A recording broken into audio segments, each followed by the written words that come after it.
your exclusive home team sports with John Reynolds. Welcome back to SNN. It's one of my favorite times of the year as it's officially Dick Vitale Gala week here on SNN, leading up to Friday's 18th annual event to raise money in the fight against pediatric cancer. Now, to kickstart our star-studded lineup of coverage for the week, we take a look back at last year's record-breaking gala. It's awesome, baby. He's a PTPer. He's a primetime performer, Diaper Daddy Dickie V in the house. A who's who of celebrities and personalities were out in bunches on the Suncoast Friday night, raising money for the greatest of causes, pediatric cancer research by way of the V Foundation. The event, orchestrated by ESPN legend and Lakewood Ranch native Dick Vitale, is celebrating 17 years of gathering. With honorees like Rod Gilmore, Keyshawn Johnson, and Scott Drew in attendance, the event was star-studded from the jump. With the gala being known for its emotional history, Dickie V's personal bout with cancer made this year's event even more emotional.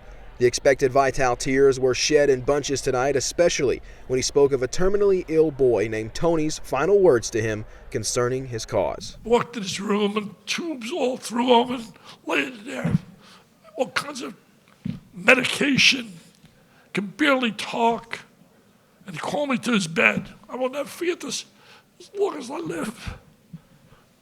This guy, so I go over to his bed, and he says, whispers, his last words to me were, "Mr. V, don't stop doing it.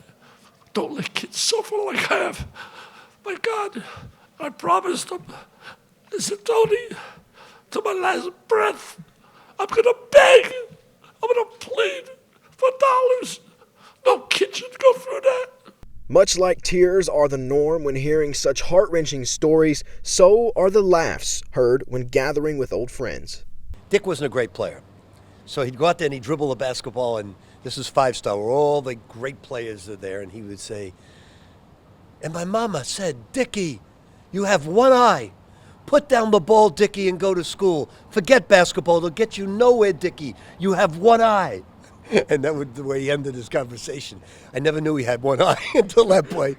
With all the laughter and tears enveloping the night, the root cause brought smiles to faces as a record of 900-plus people were in attendance and a record $7 million-plus was raised to fight pediatric cancer. Now, I said $7 million in the piece, but I was lowballing the effort a little bit as the number grew larger from there as the V Foundation and Dick Vitale raised a record $11.1 million last year to fight pediatric cancer, and they look to shatter that ceiling again this year. And this year's honorees include former NL MVP and World Series champion Giants catcher Buster Posey, former Florida State Golden Spikes Award winner as well, NBA Hall of Famer and Spurs legend David the Admiral Robertson, and ESPN tennis analysts and lauded stars John and Patrick McEnroe. And then there's the John Saunders Courage Award winner, NC State basketball legend Derek Wittenberg, and the inaugural Dick Vitale Spirit Award winner, who you'll hear from tomorrow right here on SNN, the University of Tennessee men's basketball coach Rick Barnes. Now, you're going to want to tune in daily this week as we preview the 18th annual Dick Vitale Gala every single day right here on SNN. We're going to be leading up to and through this Friday's event as we'll have live coverage once again from the Ritz-Carlton in Sarasota starting Friday night at 5 p.m. Again, one of my favorite nights of the year. All the stars will be out in Sarasota from the worlds of sports, entertainment, television, broadcasting, every single aspect of sports. They'll be there to raise money, hopefully surpass that $11 million for pediatric cancer research.